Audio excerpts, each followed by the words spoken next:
నమస్తే. ఇప్పుడు మీరు చూడబోతున్న వీడియో ఖచ్చితంగా మీకు ఉపయోగపడుతుంది, నచ్చుతుంది కూడా. మరి మీకు నచ్చిన విషయం నాకు తెలియాలి అంటే ఈ వీడియోని మీరు లైక్ చేయాలి, షేర్ చేయాలి, అలాగే మన ఛానల్ని సబ్స్క్రైబ్ చేయాలి. మీ సపోర్ట్ని నాకు అందిస్తారు కదా. ఓకే, ఇప్పుడు వీడియోని స్టార్ట్ చేద్దాం. నమస్తే, వెల్కమ్ టు అవర్ ఛానల్. నేను పద్మిని. ప్రస్తుతంతో పాటు ప్రముఖ ఆధ్యాత్మికవేత్త, న్యూమరాలజిస్ట్ లక్ష్మీ నరసింహస్వామి ఉపాసకురాలు శ్రీమతి స్రవంతి గారు మనతో పాటు ఉన్నారు. మాట్లాడదాం. నమస్తే అక్క. నమస్తే పద్మిని. అక్క, పోయిన ప్రాపర్టీ ఏదైతే ఉంటుందో అది పోవడం ఒక ఎత్తు, జీవితాంతం దాని గురించి బాధపడడం ఇంకో ఎత్తు కదా. అసలు మాకు రావాల్సింది మాకు రాలేదు, మాకు దక్కాల్సింది మాకు దక్కలేదు, లేకపోతే అంటే దొంగతనాన్ని అంటే కబ్జాలు లాంటివి కబ్జాలు లాంటివి జరిగాయి ఇట్లాగా. అట్లాగే అసలు చాలా తక్కువ రేటుకి అమ్మేసి నెక్స్ట్ ఇయర్ కి అది లక్షల్లోకి వెళ్ళింది అన్న వాళ్ళు కూడా ఉంటారు. దానికైతే ఏమి రెమెడీస్ దానికి బాధపడకూడదు, బాధపడకూడదు రెమెడీ అంతే. బట్ దెన్ ఇట్లా అంటే మనకి దక్కాల్సింది ధర్మబద్ధంగా మనకి దక్కాల్సింది దక్కని పరిస్థితి ఉన్నప్పుడు దక్కుతుందా? ఏమైనా రెమెడీస్ చేస్తే తెలుసుకోవాలనుకుంటున్నాను. చాలా నా జీవితానికి చాలా దగ్గర ప్రశ్న ఇది. అయితే చాలా మంచి ప్రశ్న ఇది, చాలా. ఎందుకంటే ప్రాపర్టీ పోతే ఎంత బాధ ఉంటుందనేది నాకు బాగా తెలుసు.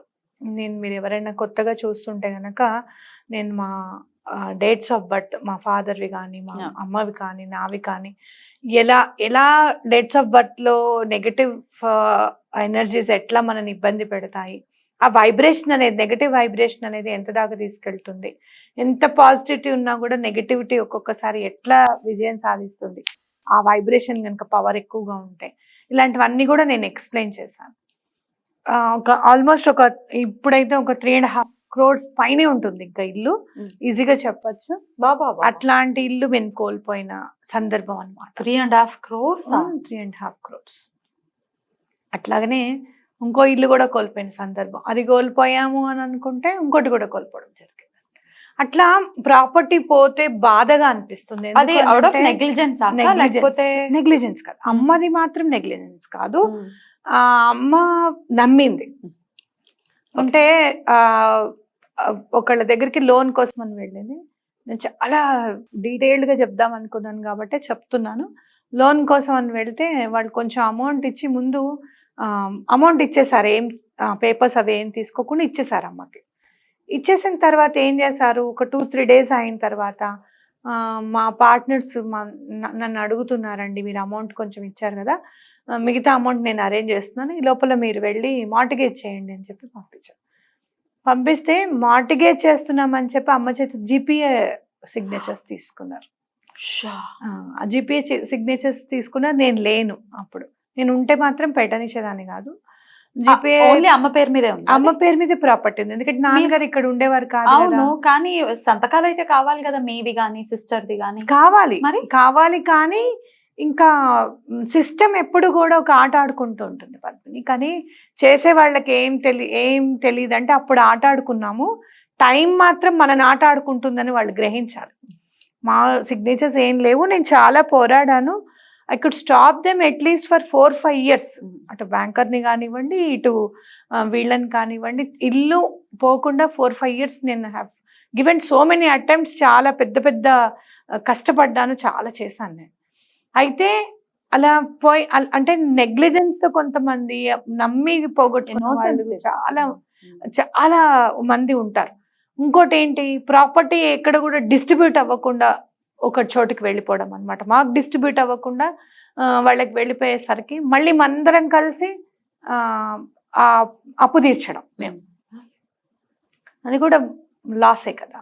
అయితే మీకెందుకు, ఇది మీరు సంపాదించిందా, మీరు ఎందుకు బాధపడతారు అని అంటే, మన పిల్లల దగ్గరికి వచ్చేటప్పటికి మనకేమనిపిస్తుంది అంటే, మనం సంపాదించిందే కాకుండా మనం ఏం దాస్తామనేది తెలీదు. ఖర్చులు అవన్నీ మనం చూస్తూనే ఉంటాం. మనం సంపాదించింది కాకుండా తాతలు వాళ్ళు ఇచ్చినది కూడా ఉండాలి, వాళ్ళది కూడా పిల్లలకి అందాలి, ఇంకొంచెం పిల్లల్ని సెక్యూరిటైజ్ చేయాలి అనేది ఏ తల్లిదండ్రులకైనా ఉంటుంది, ఉండవలసిన కోరిక కూడా. లేకపోతే పాశ్చాత్య దేశాలకి మనకి తేడా ఉంటుంది, అవునా కాదు? సో అట్లా చెయ్యాలి అని అనుకున్నప్పుడు, ఇలా పోయింది అనుకున్నప్పుడు, బాధపడుతున్నప్పుడు నాకు ఒక్కటి అనిపించింది, నేను కష్టపడతాను, భగవంతుడా అది ఎలాగో వెళ్ళిపోయింది కదా, నాకు ఒక్కటి మాత్రం నెరవేర్చు, అవి ఉంటే నా పిల్లలకి ఎంతైతే ఉంటుందో అంతా నేను కష్టపడతాను, నాకు మళ్ళీ తిరిగి నేను దానిలో సగమైనా సరే నా పిల్లలకి అందేటట్టుగా చేసే ధైర్యాన్ని ఇవ్వు, అట్లా నన్ను పాస్ చేయని చెప్పి నేను దండం పెట్టుకున్నాను పద్మిని. అలానే వర్క్ వస్తుంది, అలానే చేస్తాను, కష్టపడతాను. నీకు తెలుసు నైట్ 2-2:30 వరకు కూడా నేను కాల్స్ మాట్లాడతాను, చేస్తాను. అయితే అట్లా మనం భగవంతుడిని మనం దండం పెట్టుకోవాల్సింది ఏంటంటే, పోయింది ఎట్లాగూ పోయింది, అవుట్ ఆఫ్ ఇన్నోసెన్స్, నెగ్లిజెన్స్, మోసం, ఏమన్నా కానీ ఇంకా ఆ పోయింది. కానీ ఆ పోయిన దాంతో మనం నేర్చుకోవాల్సింది ఏంటంటే, మళ్ళీ ఇంకోసారి ఇన్నోసెంట్ గా ఉండకూడదు, మళ్ళీ ఇంకోసారి నాది హక్కు, నాది ఇచ్చిన తర్వాతనే మీరు ఇవ్వండి అని ఎవరికైనా గట్టిగా చెప్పగలగాలి, కరాఖండిగా ఉండగలగాలి. అట్లానే మనం కూడా దుబారా ఖర్చులు అవి మానేసేయాలి. ఎటువంటి పరిస్థితుల్లోనూ ఇక పిచ్చి ఖర్చులు పెట్టుకోకూడదు. రైట్, అట్లా లేదు ఇప్పుడు పరిస్థితి. ఇంచుమించు చేయి దాటే పరిస్థితి ఉంది. ఇంకా కోర్ట్స్ లో ఇబ్బంది పడుతున్నాం కేసుల రూపంలో. దీని నుంచి మా ప్రాపర్టీ మాకు రావాలి అంటే ఏం చేయాలి అని అడిగే వాళ్ళకి ఏమైనా ఉందా? ఇందులో 2 స్విచ్ వర్డ్స్ వచ్చేసాయి క్వశ్చన్ లో. ఒకటి, మనము ఫస్ట్ అసలు పోదరు, ఎందుకంటే అది ఎప్పుడో ఎన్నో సంవత్సరాల పాపం వాళ్ళు కష్టపడి ప్రాపర్టీస్ ఉన్నాయి, మాకు రావాలి, మాకు ధర్మంగానే మాకు రావాలండి. అనవసరంగా. చాలా చక్కగా వివరించారక్క. Thank you so very much. నమస్తే. నమస్తే.